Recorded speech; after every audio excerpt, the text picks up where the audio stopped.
Hello， 大家好，我是立恩。今天我们要继续来谈甘乃迪世纪大悬案的三部曲第二集。那还没有看过上集的朋友呢，强烈建议先去把上集看完，你才能够对过去1963年史上美国总统被暗杀的惊天大悬案呢有一个完整的了解，那也会比较清楚这个悬案里头它未解之谜在哪。OK。我要先带大家来看啊，在川普尚未公布这个8万页甘乃迪遇刺机密档案文件的前一个月呢，也就是2月19号啊，在英国以辛辣著称的节目主持人 Piers Morgan 的 Uncensored 节目上呢，就先邀请了3位特别来宾来对这起事件进行深入的一个对谈。第一个是 Louis Farrant 呢，他本身过去是一个黑帮的成员啊。那他在入狱的时候，发现自己对写作非常感兴趣，他就深度的钻研写作。后来因为自己的抢劫跟劫机罪呢，也成功的进行了上诉，并且成为了畅销的犯罪、商业和科学的作家。那特别有趣的是，他自称自己是长期在研究这个甘乃迪遇刺事件的人。那另外邀请上节目的呢，我们大家都很熟悉的老朋友 Johnny Harris 啊，也就是之前美国深层政府上集的时候，就是 Johnny Harris 为我们揭开了美国深层政府最大势力，也就是 CIA 的这个充分的证据，本身也是偏向怀疑是政府所为哈。接着就让我们先来看一看他们的讨论，因为透过他们的讨论呢，大家可以再重新的聚焦几个比较详细的疑点。那我们最后片尾呢，会再来说明一下目前已经所公布的这8万页的文件呢，大概已经确定的答案有哪些。好，我们就先一起来看。Hold on to your butts.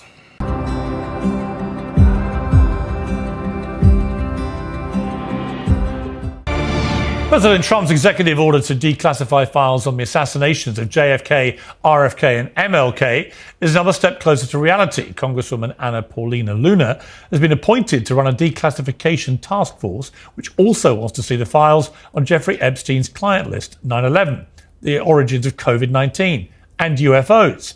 Critics say it's catnip for conspiracy theorists. The administration says it's simply about the public's right to know. Luna says the very first investigation will be into the assassination of President John F. Kennedy in 1963. And she opened with a bombshell claim that the original congressional hearing was faulty and that 2 shooters were present at the president's death. Our first investigation will be announced, but it's going to be covering on a thorough investigation into the John F. Kennedy assassination. And I can tell you, based on what I've been seeing so far, the initial hearing that was actually held here in Congress was actually faulty in the single bullet theory. I believe that there were 2 shooters, and we should be finding more information as we are able to gain access into the SCIF, hopefully before the files are actually released to the public. Wow. Well, speculation has linked the CIA to JFK's murder for decades. Former mafia boss Michael Franzese told us 2 weeks ago it could well have been a mob hit with CIA complicity. The official line remains that Lee Harvey Oswald killed JFK and that he acted alone. Well, tonight we'll hear from Lee Harvey Oswald's apparent lover. 4 experts will also give us their insight into why mystery still shrouds one of the most consequential moments in American history, and whether the remaining questions will now be answered. Joining me to debate all this is Louis Ferrante, the former mafia associate and now best-selling author, Andrew Bustamante, a former covert CIA intelligence officer, the filmmaker Johnny Harris, whose investigation Why People Think the Government Killed JFK has been viewed more than 10 million times. And joining me a little later will be Judith Berry Baker, who has long maintained that she was Lee Harvey Oswald's lover at the time that he committed the crime. Okay, let's get into this. Louis Ferrante, Michael Franzese was kind of, look, the mob were involved, CIA were probably involved. Where do you sit with this? I did over 10 years of research, 12 to 18 hours a day, and they definitely were involved, but there's also an element that has always been overlooked that I wrote about in my latest book, which is the Secret Service. And there's a number of things that happened when John F. Kennedy landed in Love Field. From the moment he landed in Love Field to the moment he was killed in Dealey Plaza, there's a series of events that took place that point directly to the Secret Service. And everyone has always overlooked the Secret Service. During the Warren Commission, they talked about protection of the president. During the House Assassinations Committee, they questioned if the protection of the president was adequate. What did they do everything they needed to do, the Secret Service? But they left out some crucial pieces of the puzzle. When the advance man for the Secret Service, the man on the ground, first of all, in Dallas was Forrest Searles. And the advance man for the Secret Service coming from Washington was Winston Lawson. When Winston Lawson got there was a few orders that he gave. One was the bubble top would be removed off John F. Kennedy's limousine, which was, okay, the sun is out now. It was raining. It's a sunny day. Let's remove the bubble top. Fine. Then there were agents that were supposed to be riding rear riding steps of the limousine. Normally you see two agents on the back, left, just by the left and right taillights. They were told to not ride the rear steps. Those are tall agents that would obstruct a shot from behind the limousine. This was odd to them. One of the agents called Washington and said, is this real? Are we really being told not to ride the rear riding steps? And the gentleman who was in charge back in Washington was a man by the name of Gerald Bain, extremely overlooked for 60 years. Gerald Bain, for the first time since John F. Kennedy became president, was on vacation, supposedly. He took a vacation, a mysterious vacation. He was always riding in the front right passenger seat in front of Kennedy during every motorcade. He was glued to Kennedy. This was supposed to be one of Kennedy's most dangerous trips to Dallas because there were a lot of people who were contentious toward Kennedy in Dallas. And all of a sudden, Gerald Bain says, well, I'm going to be taking a vacation and I'm not going to be on that trip, which surprised everyone. Then all of a sudden, when they're getting these mysterious last-minute changes to the motorcade, and there are more of them, which I'll outline really quick, they call, and Bain is back in the office, in his office in the East Wing. And he said, well, at the last minute, I decided to come back to work, and I'm going to be calling the shots here from the East Wing. Very, very odd. So they're stunned, the agents on the ground, who are patriotic agents. They want to protect the president's life, but they're stunned with these last-minute changes. There were supposed to be 8 motorcycle cops around the president's vehicle. 4 of them got bumped to the back of the line. Mysteriously, they didn't understand it, by the Secret Service. That was the press vehicle, which was supposed to be a couple of cars behind Kennedy's limousine, was bumped to the back of the line. The press didn't understand it. We know how to snap photos. Why are we being bumped to the back of the line? So all of these changes that are occurring, everybody's stunned. They're all Secret Service changes. There was a last-minute change to the motorcade route. Originally, Kennedy was supposed to get right onto the Stemmons Freeway, and instead they made him make a right turn onto Houston Street, then a sharp left onto Elm Street, placing him in a canyon of buildings, amidst the canyon of buildings, and with the grassy knoll in front of him to his front right, and you have the book depository and the Daltex building behind him with a clear shot at him from the rear. Why is Kennedy being placed in this, basically what we know now to be a kill zone? This is also made by the Secret Service. So after all of these changes were made, the advance man, Winston Lawson, later said, I'm the first guy in the Secret Service who cost the president his life. Well, he wasn't punished for it. He got a nice cushy job with the Department of Defense. In 2017, when Mike Pompeo talked President Donald Trump out of releasing the documents, he said people were still alive. Winston Lawson didn't die till December of 2019. He may be somebody. I'm not sure. Gerald Bain, on Winston Lawson too, may have been innocent because he's taking orders from Gerald Bain. What happened to Gerald Bain after all of these mysterious changes that cost the president his life? Gerald Bain goes on to become the head of Lyndon Baines Johnson's security detail. Okay, so let me just jump in. Right, let me just jump in just to say this: that I mean, what you're saying is fascinating, and I'll get the others to comment on this. I've no idea if anything you've just said means anything or not, but it's certainly very interesting, and you've clearly done a lot of research into this. I do know, because I interviewed Clint Hill, who was the Secret Service agent who was Jackie Kennedy's bodyguard. He was the one who jumped on the back of the limousine after the first shots rang out, and he's always regretted the fact that he slipped, and had he been able to get up quicker, he thinks he would have taken the third bullet and possibly have saved Kennedy's life. So I know from having interviewed him several times and heard his story what his account is. What was interesting to me was there were only 34 people in the Secret Service presidential detail at the time, in totality. For Trump now, there's 10 times as many who are specific to the president. So it changed everything about how presidents get protected. You clearly believe that there's something suspicious about all this Secret Service activity, but do you believe that Lee Harvey Oswald was the only shooter? No, absolutely not. And this isn't news. The Warren Commission investigated. One of the Warren Commission's mandates was to investigate who the shooter was and if it was one shooter. But they had also a dual mandate. The other one was to create public tranquility and put rumors, to dispel rumors and put them to rest, domestic and international rumors. So the Warren Commission was kind of always challenged, and they had a major problem because when they finally viewed the Zapruder film, and they saw it long before the rest of us saw it, before Jim Garrison showed it to a jury and before the American public saw it much later on. It was scooped up by Henry Luce of Time Life from Abraham Zapruder and kept in a bin, not to show the public he didn't buy it. He bought it to bury it. But the Warren Commission did see it. So they knew they had a problem because Kennedy is shot and Connolly, Governor Connolly, who's sitting in front of him, is shot less than 2 seconds apart from Kennedy. And that would mean you cannot do a bolt-action rifle. They took tests. You need at least 2.3 seconds to load another bullet into the bolt-action rifle. That's all the way in the book depository, let's say, for example, if it's true. Let's pretend for a moment. So you have 2.3 seconds that you need to load another bullet into it. And Connolly is hit less than 2 seconds after Kennedy is hit.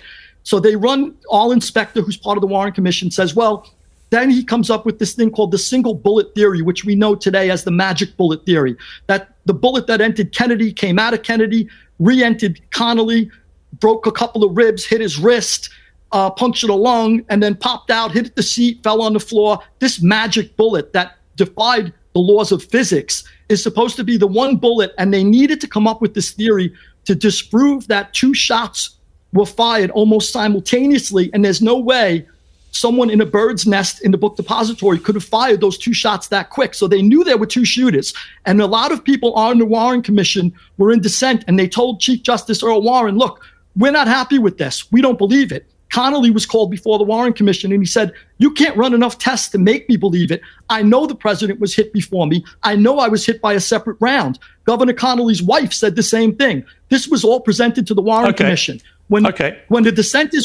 dissenters told Warren we're in dissent, he said, I refuse to accept your notice of dissent. We need to be in unison. I need to say it was one shooter. We need to have this, all of us together. So they knew from the beginning that it was more than one shooter. Okay.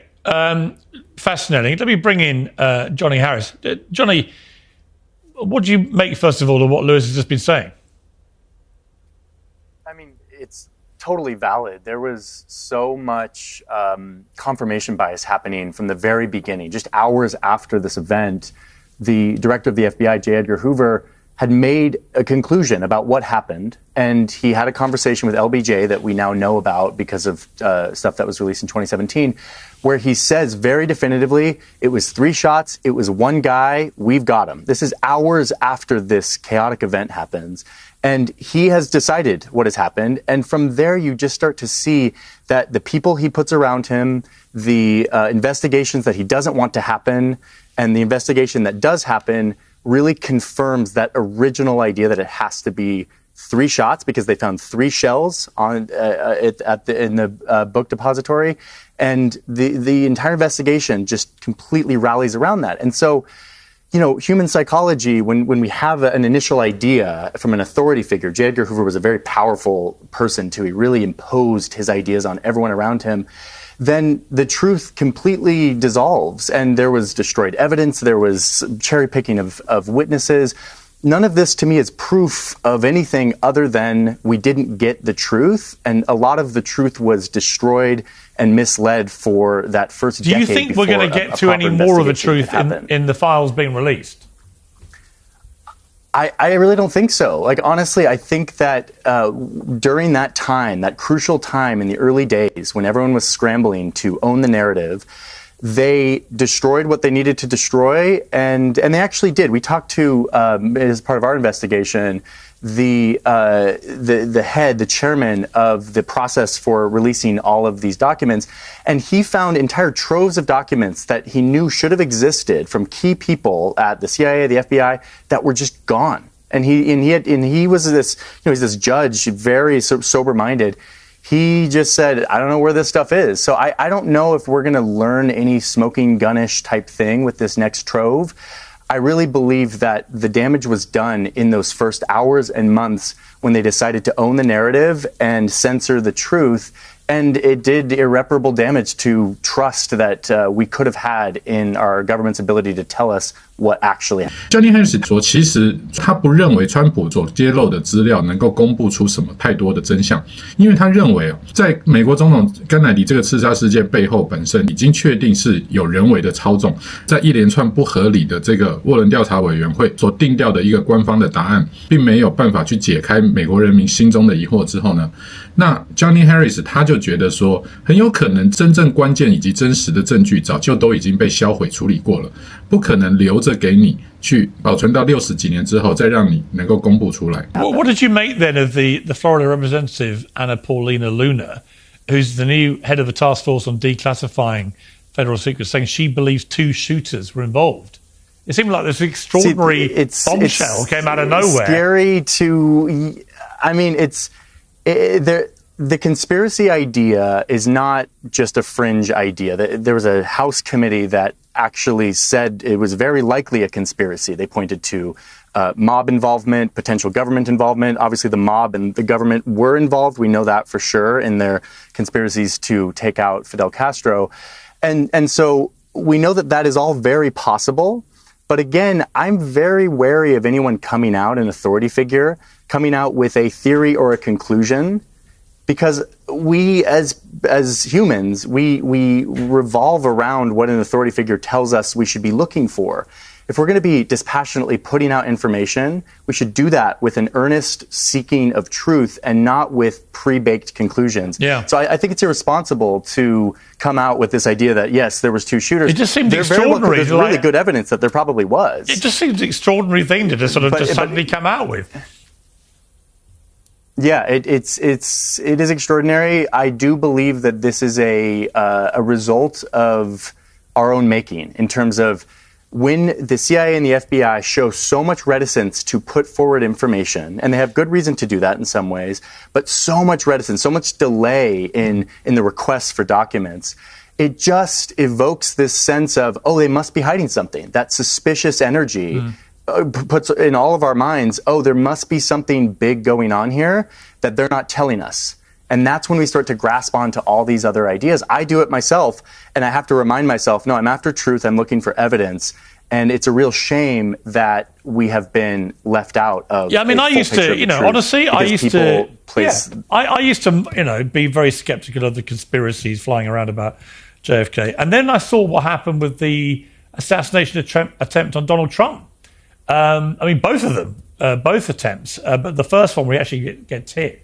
Everything about that was just so weird and suspicious, right down to the fact it was a clean young shooter with no social media pattern, no details about him. It's all just disappeared now. He was on a flat roof, 100 yards from Trump, right in the perfect eye line, and there's no secrets of it. None of it made any sense. So I'm much more receptive to actually doing what you do, trying to get to the facts.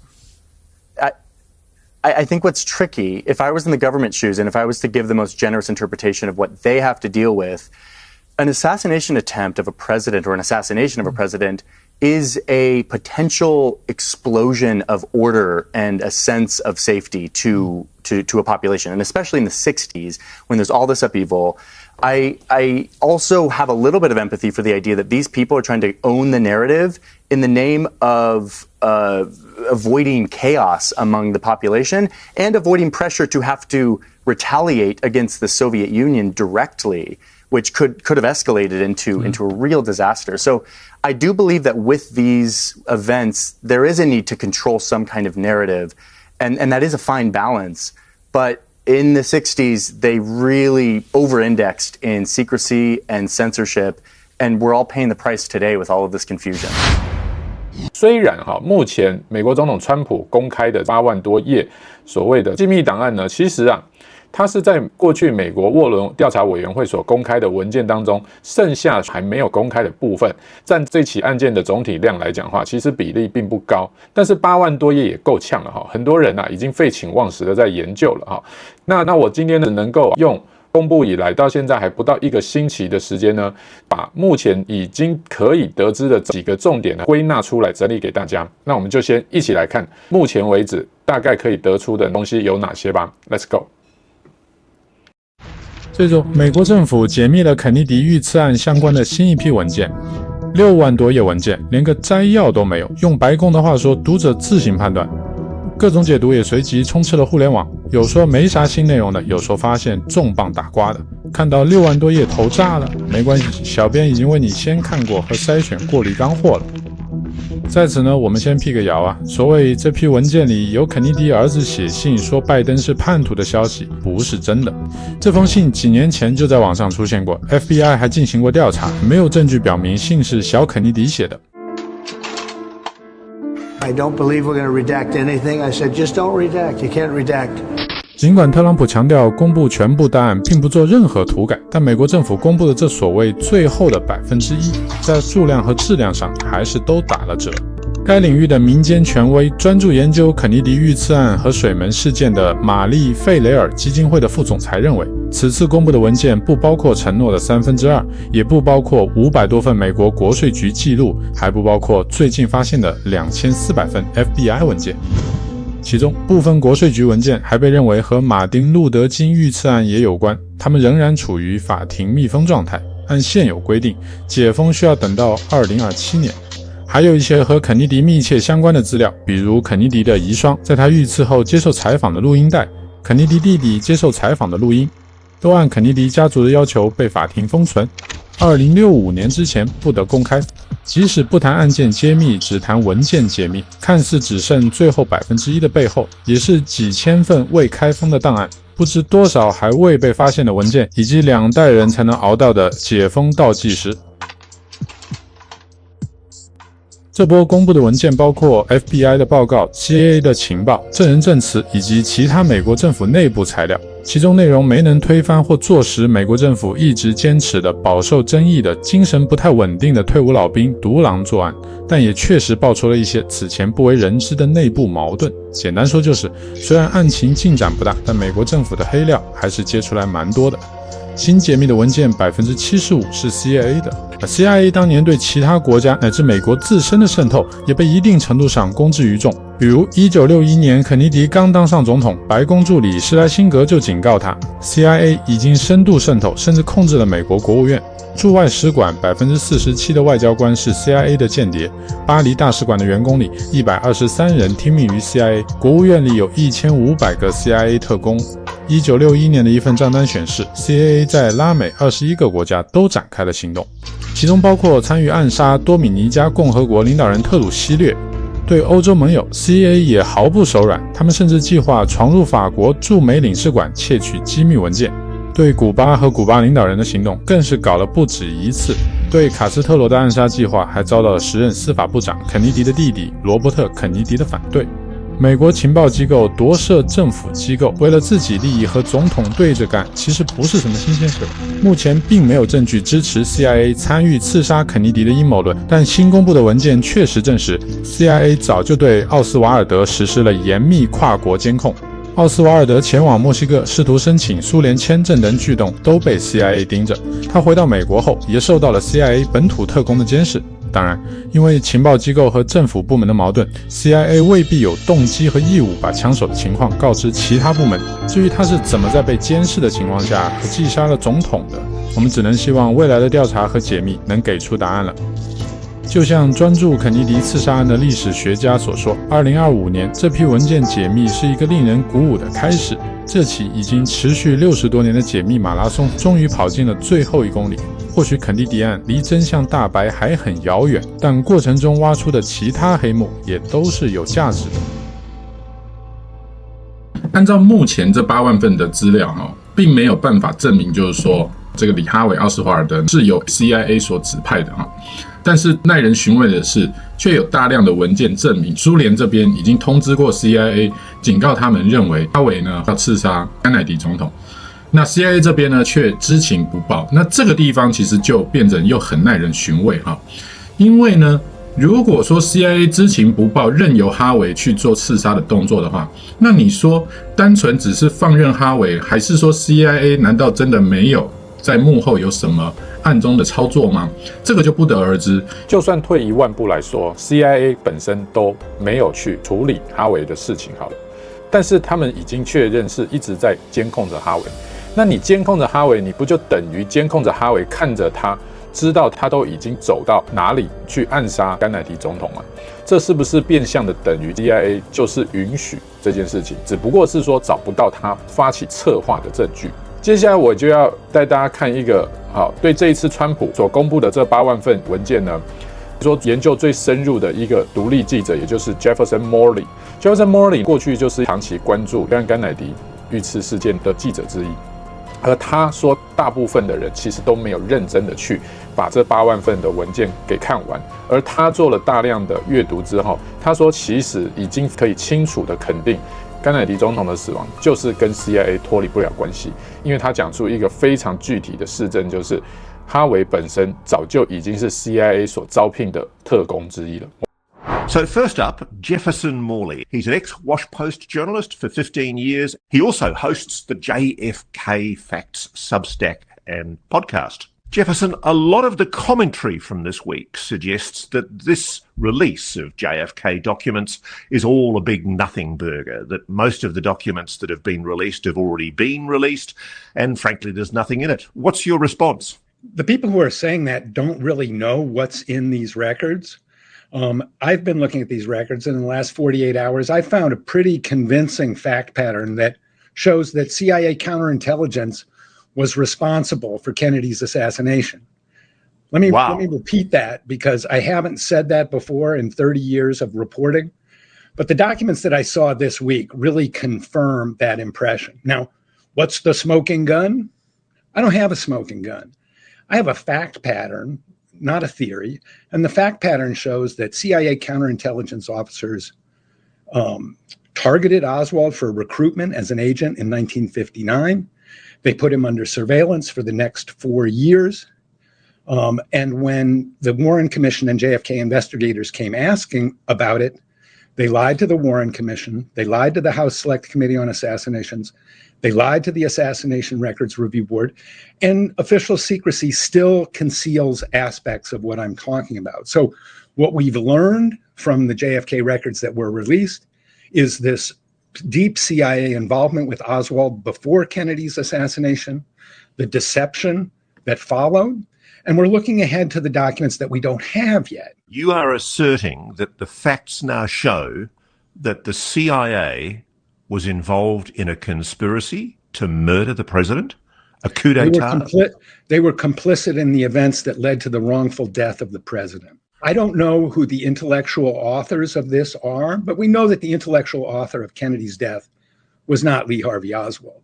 What we're trying to figure out is who was really responsible. And you know what? I don't have an answer to that. I don't know who killed Kennedy, but I do know that CIA counterintelligence was complicit in Kennedy's death. That's what the new evidence tells us. Now, the thing that always leapt out at me, sir, was the implausibility that somebody like Oswald, who was so clearly connected to people in the CIA, and even during his military service, he'd worked at a place called Atsugi in Japan, which was the deployment position for the U-2 spy missions over the Soviet Union. It always seemed utterly implausible to me that somebody who'd worked at one of the most sensitive, top-secret facilities, a CIA facility no less, in the United States military, that they wouldn't be in some way connected with the intelligence community. But can you please explain to me what it is in the documents that you've seen, the fact trail of documents that you've seen this week, that has finally cemented your view that there was indeed, and this is extraordinary, a coup d'etat against the president? Oswald is never regarded as a security threat in the eyes of James Angleton and the other people in counterintelligence. He has some other function because he, like you say, he sets off all these security bells. He said he was going to disclose secrets to the Soviet Union. He got arrested for fighting with the CIA's favorite Cubans in Miami. He went to Mexico City and indicated an idea to travel to Cuba, a violation of U.S. law at the time. He met with a KGB officer known to be, an assassin. And none of this changes how the CIA counterintelligence staff regards him. And they let him go on his way to Dallas. Like I said, James Angleton, one of the top men in the CIA, had 2 FBI reports on Oswald on his desk on November 14th and November 15th. That is confirmed in the latest JFK releases. On the evidence, do you think Lee Harvey Oswald was one of the shooters that was involved in the assassination of JFK? I doubt that he was, but let's assume that he was. He was not the only shooter, and he was not the intellectual author of Kennedy's death. But if people want to say he was up in the window firing a gun, let's accept that for the purposes of understanding what happened. Everything that I'm talking about the responsibility of CIA counterintelligence is not disputing the notion that Oswald was up in the window. I don't think he was, and I don't think the evidence supports that. But if you want to understand what I'm talking about, let's not argue about where Oswald was. Let's argue about the actions of the CIA counterintelligence. Back in February, you set out a list of what you called the JFK most wanted. There were 15 documents that you said were, not only were they known to exist, so there's no fishing expedition involved, they were known to be in the possession of the government and can be easily retrieved, and they've never been seen in their entirety by the public, which is a complete violation of the JFK Records Act. 这个案件就算未来如果美国政府还有一些可以公开的资料再继续公开出来的话呢，我觉得大概的变化也不会太多，因为第一个就是如 Johnny Harris 所说的，很多的真正关键的证据可能都已经第一时间早就被销毁了。那第二个就是这个案件里头一个最大难题，就是过去沃伦委员会他在调查的部分上面，大部分都也是听取 CIA 自己主动提供的证明或是报告，所以这里面如果有不实撒谎的部分的话，那很大程度都并不会掌握到真正最真实的讯息，所以这个案件它只能够用反推的方式，也就是说如何的去推出 CIA 在这个过程当中，随着越来越多的资料去解开之后，发现 CIA 大量的参与在当中，反推回来就是 CIA 如果要是说完全不知情的话，那恐怕就是此地无银三百两了。好，但是这一次8万份的文件，普遍都认为最大的收获是证实了 CIA 过去在操控美国深层政府对古巴共产政权的卡斯楚这边所进行的多次暗杀，倒是都有直接的相关证据。再来就是说，包含这次也查到了关于黑人民权领袖马丁路德金恩博士的被暗杀，也跟 CIA 有关。好，所以呢，大家如果有兴趣，不妨再连着去看我们之前做的美国深层政府的上下集哈，这里面你就会看到更多为什么 CIA 过去在美国的深层政府的角色上面是扮演如此大的影响力，也是如此重要的一个分量。好 ，OK， 那很高兴今天跟大家分享到这边。那关于我们约翰甘乃迪世纪大悬案的3部曲中的最后一集，就下集哈，我会等待未来有更多陆陆续续的真相以及研究分析出炉之后，才会好好的再来做一集给大家。好，所以第3集呢，要请大家多耐心等候，等到有更充分的内容以及相关的一些案外案的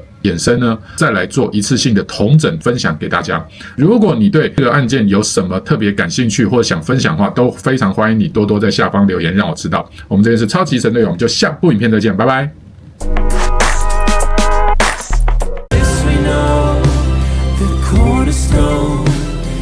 Christ alone, our hope now forever.